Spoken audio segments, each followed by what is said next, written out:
perdre du poids, tu dois être en déficit calorique. Si tu as fait des recherches sur la perte de poids sur Internet, tu as forcément dû tomber sur ces mots-là. Personnellement, j'ai fait beaucoup de recherches sur la perte de poids parce que c'est un sujet qui me passionne et qui m'a concerné régulièrement. J'ai donc consommé des centaines d'heures de contenu probablement sur ce sujet. Par contre, depuis que je fais des recherches plutôt dans le domaine universitaire, en regardant des publications scientifiques sur le sujet, tout en continuant de regarder des contenus sur Internet, je me rends compte qu'il y a des notions hyper importantes qu'on n'aborde quasiment jamais. Alors aujourd'hui, si tu n'as aucune connaissance sur les calories et sur la perte de poids, laisse-moi te guider et t'expliquer tout ce dont tu as à savoir. Par contre, si tu as déjà des connaissances sur le sujet, laisse-moi détruire tout ce que tu crois savoir. Laisse-moi t'expliquer ce dont personne ne parle sur les calories.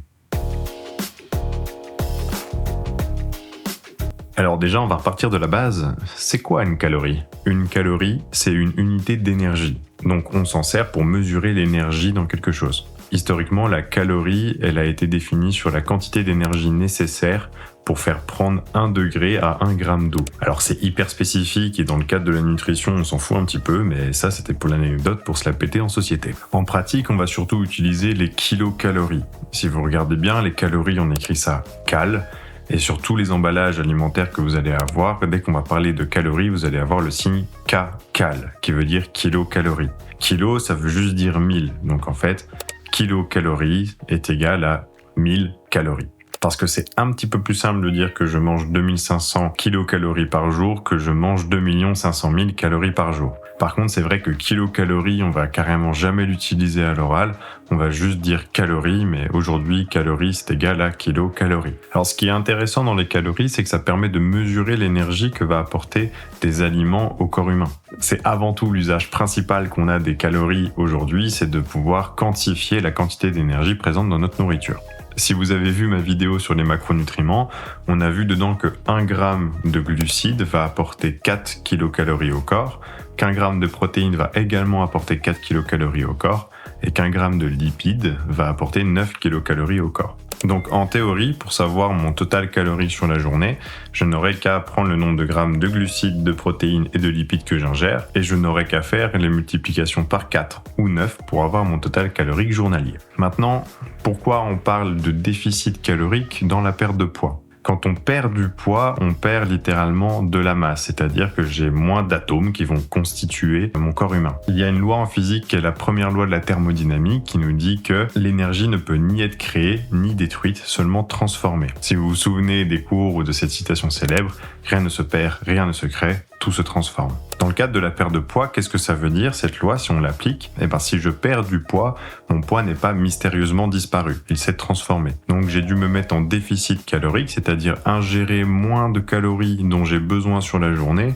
pour inciter mon corps à brûler des réserves d'énergie, donc de la graisse, et en fait en brûlant cette réserve d'énergie, en transformant notre graisse en énergie, on a transformé cette graisse, elle ne fait plus partie de nous, et donc du coup on s'allège sur la balance. Donc cette première loi de la thermodynamique, elle dit grosso modo que si je prends du poids, c'est que j'ai ingéré plus de calories dont je n'en avais besoin, donc je l'ai stocké, j'ai transformé cette énergie en matière grasse. Si je perds du poids, ça veut dire que j'ai ingéré moins d'énergie dont j'ai besoin, donc j'ai déstocké cette matière grasse sous forme d'énergie, et c'est pour ça que je m'allège sur la balance. Tout ce que j'ai expliqué pour l'instant, c'est vraiment les fondamentaux et ce dont tout le monde parle. Maintenant, on va attaquer la partie qui intéresse tout le monde aujourd'hui, de quoi on parle absolument jamais quand on parle des calories. En fait, cette première loi de la thermodynamique, elle est suivie d'une seconde loi. Cette seconde loi, elle va introduire ce qu'on appelle l'entropie. L'entropie, ça dit que dans un système fermé, toute transformation d'énergie entraîne une perte d'efficacité, soit en chaleur ou en désordre. Alors, qu'est-ce que ça veut dire tout ça ? Cette seconde loi, elle est importante parce qu'elle apporte quelque chose qu'on pourrait appeler le rendement énergétique. Pour faire très simple, on va prendre l'exemple d'une voiture. On va prendre une voiture thermique, donc avec un carburant type essence ou diesel. On va mettre de l'essence dedans. Cette essence, quand on va demander à la voiture d'avancer, elle va rentrer en combustion et libérer de l'énergie. Et une partie de cette énergie va servir à faire avancer la voiture et l'autre partie, il y a une perte, il y a un désordre et qui est sous forme de chaleur. C'est pour ça qu'un moteur chauffe quand on l'utilise. Sauf que le rendement énergétique d'une voiture à essence, c'est entre 25 et 30%. C'est-à-dire que dans toute l'énergie qui est générée, en réalité, il n'y en a que un quart ou 30% qui va servir à faire avancer la voiture et les 3 autres quarts ou les 3 autres 70%, ils vont juste partir en chaleur. Donc globalement, dès qu'on va utiliser de l'énergie, on va avoir un rendement. C'est-à-dire combien de pourcentage de cette énergie générée va être utilisée pour l'action que l'on veut accomplir et quel est le pourcentage de cette énergie déployée va partir en chaleur. C'est d'ailleurs pour ça que lorsqu'on fait du sport, lorsqu'on utilise les réserves énergétiques de notre corps, on a chaud parce qu'en fait le rendement du corps humain se situe à peu près aussi aux alentours de 25-30% et que 70% de l'énergie qui est dégagée par notre corps par des petites cellules qu'on appelle des mitochondries, mais on en parlera un peu plus tard, sont perdues en chaleur. Donc le corps humain, c'est pas une voiture, mais on peut quand même lui appliquer certains rendements, notamment lors de la digestion. Le corps humain, quand il va digérer certains aliments, il va perdre une partie de l'énergie de ces aliments. Et là, accroche-toi bien parce que les pourcentages sont vraiment très différents. Par exemple, on va perdre entre 20 et 30% de l'énergie des protéines que l'on va ingérer. D'ailleurs, ce pourcentage avance avec l'âge et arrivé à 60 ans, on est plus sur 50% de perte. Les glucides, eux, ils sont entre 5 et 10% de perte. Et les lipides, eux, par contre, sont très peu concernés par cette perte-là, puisqu'ils sont entre 0 et 3%. Maintenant qu'on sait que la digestion a différents rendements sur les macronutriments, on peut mettre quelque chose en perspective. C'est que quelqu'un qui mangerait, par exemple, 2000 calories par jour, que 80% de ces calories proviennent des glucides, que 15% proviennent de matières grasses et que 5% proviennent de protéines. Ce qui ressemble à une diète d'étudiant qui mange des grosses plâtrées de pâtes avec du pesto pour essayer de se remplir le ventre. Ne vous inquiétez pas, je suis passé par là aussi. Cette personne-là, avec très peu de protéines, beaucoup de glucides, assez peu de lipides, on se rend compte que par rapport à quelqu'un, je vais donner les pourcentages que moi j'ai actuellement, c'est-à-dire 23% de protéines, 37% de lipides et 40% de glucides dans mon alimentation, en m'amusant à calculer la différence entre les pourcentages que j'ai précédemment donnés pour le cas typique d'étudiant et ma diète actuelle, si j'ai une diète à 2000 calories par jour, 2500 ou 3000, je peux avoir un décalage qui se comprend entre 75 et 150 kilocalories par jour. C'est-à-dire que même si l'on ingère sur le papier le même nombre de calories, le fait d'avoir des différents rendements énergétiques sur la composition de ces calories va faire qu'on va avoir un delta de quelques dizaines ou centaines de kilocalories suivant l'importance de la diète et de la quantité de nourriture sur la journée. Bon là c'est bien, on a comparé les macronutriments entre eux, maintenant laisse-moi encore plus te péter le crâne. Il faut savoir que les glucides, ça regroupe beaucoup de molécules. On en a différentes. La plus connue, c'est le glucose, donc c'est le sucre à l'état pur. C'est une molécule de sucre simple et c'est seulement cette molécule-là que le corps est capable d'utiliser. Mais on a aussi d'autres molécules de sucre simple. Par exemple, le fructose. Le fructose, on l'entend souvent parler, c'est le sucre des fruits. Puisque le corps ne peut que utiliser du glucose, dès qu'il va avoir une autre molécule, par exemple du fructose, il va devoir transformer ce fructose en glucose pour pouvoir l'utiliser. Et encore une fois, cette transformation-là, elle n'est pas gratuite. Là où, quand une molécule de glucose arrive, on estime que l'effet thermique de la digestion, c'est-à-dire les calories dépensées pour digérer le nutriment, sont entre 5 et 7%, pour le fructose, on est plutôt entre 8 à 12. On pourrait aussi prendre l'exemple du saccharose, qui est un autre sucre qui, lui, est une molécule de glucose et de fructose. Et lui, son rendement énergétique va être entre les deux. Donc déjà que suivant la répartition de nos macronutriments, c'est-à-dire est-ce que j'ai plus de glucides, est-ce que j'ai plus de protéines ou plus de lipides dans ma diète, ça va influer sur le rendement de ma digestion et donc sur le nombre de calories totales que j'aurai finalement sur ma journée. Et en plus, le type de molécule de glucose va aussi impacter ça. Et on peut avoir un delta de 5% entre du glucose et du fructose. Pour les matières grasses, c'est un peu le même constat, c'est-à-dire qu'entre les oméga 3, 6 et 9, je ne vais pas détailler ce que font les oméga, c'est différents types de gras, l'oméga 3 est très très bon, l'oméga 6 aussi tant qu'il est en quantité modérée. Déjà, ce qu'on a pu observer, c'est qu'avoir une prépondérance d'oméga 3 va avoir des effets anti-inflammatoires, mais aussi qu'avoir plus d'oméga 3 va carrément augmenter le métabolisme de base, c'est-à-dire le nombre de calories que mon corps va dépenser sur 24 heures juste pour survivre. C'est-à-dire je suis allongé, je fais aucun effort, juste pour survivre, de combien mon corps a besoin de calories. Avoir plus d'oméga 3 apparemment pourrait avoir des résultats où on observe une augmentation de ce métabolisme basal.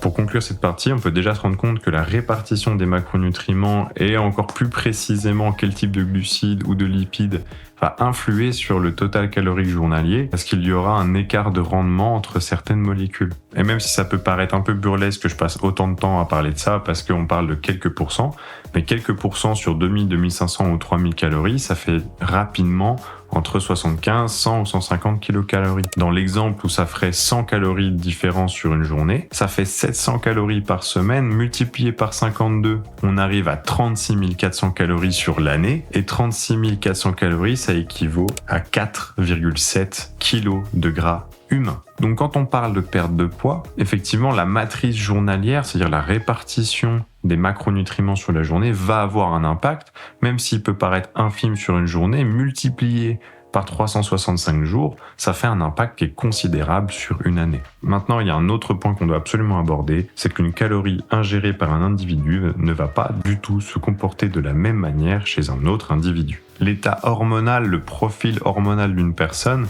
va vraiment influer sur comment va se comporter le macronutriment dans un corps. Par exemple, si j'ai beaucoup d'insuline, je vais favoriser le stockage des graisses, je vais pas spécialement favoriser le déstockage de ces graisses. On a des hormones dont j'ai déjà parlé qui sont la leptine et la ghréline qui influent sur la faim et la satiété. On a aussi les hormones thyroïdiennes. Alors la thyroïde, pour ceux qui ne savent pas, c'est une glande.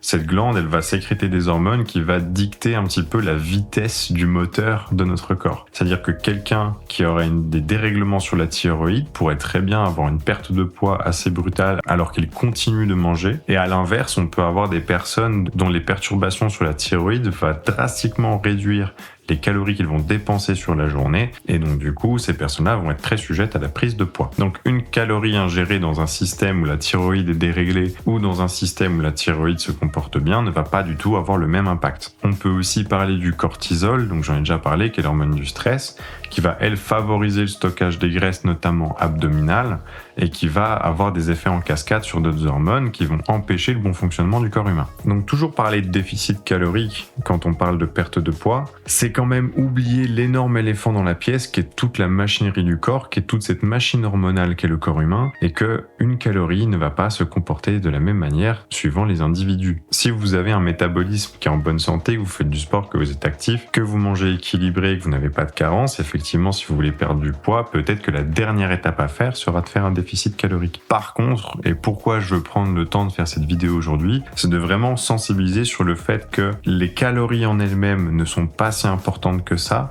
mais c'est l'impact hormonal de ces calories qui va vraiment avoir une incidence sur le long terme. Parce qu'on peut tous trouver des exemples autour de nous de personnes qui mangent 3 bouts de salade mais qui n'arrivent pas à maigrir. Et ça, c'est pas le fonctionnement d'un corps normal. Les métabolismes peuvent être plus ou moins rapides chez les individus, mais lorsqu'on est presque en cas de sous-nutrition et qu'on n'arrive pas à perdre de poids, c'est qu'il y a probablement d'autres problèmes autre part. Donc pour conclure la vidéo d'aujourd'hui, bien évidemment la première loi de la thermodynamique est une loi physique qui est immuable, je ne suis pas en train de contredire les grands scientifiques de ce monde, mais j'invite quand même à s'attarder sur la deuxième loi de la thermodynamique, donc cette histoire de rendement, pour faire attention à la matrice, à la composition de notre diète journalière et surtout à prendre soin de notre système hormonal qui lui va dicter absolument tous nos comportements. Que ça soit pour perdre du poids ou faire de la prise de masse musculaire, le schéma hormonal en bonne santé va être la clé du succès.